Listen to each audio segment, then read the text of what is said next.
അപ്പോൾ നമ്മൾ ഫുഡ് കഴിക്കാൻ വന്നതാണ്. നാഗ്പൂർ എത്തി. നാഗ്പൂർ വിഹിർഗാവ് എന്ന് പറയുന്നൊരു സ്ഥലത്താണ് ഇപ്പോൾ നിൽക്കുന്നത്. ഇവിടെ സെറ്റപ്പ് സൂപ്പറാട്ടോ. ഇവിടെ നമ്മൾ നേരെ ഉള്ളിലോട്ട് പോയി കഴിഞ്ഞാൽ ഈ ഓടിട്ടത് ഇത് നോർമൽ, ഇതും കിച്ചണും കാര്യങ്ങളൊക്കെ. നമ്മുടെ നാട്ടിലെ സർഫാണ് ഇവിടുത്തെ ഹാൻഡ് വാഷ്.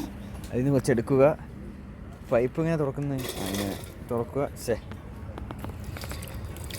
കഴുകുക. തണുത്ത വെള്ളം കേട്ടോ, ഒരു രക്ഷയില്ല. പിന്നെ പനീർ ടിക്കയും എന്തൊക്കെ പനീർ കറിയും. ഇതാണ് പനീർ. എന്തിയ സാധനം? അതാണ്ട് ഈ സാധനമാണ് പനീർ. ആദ്യമായിട്ട് കഴിക്കാൻ ടേസ്റ്റ് ചെയ്തോട്ടെ.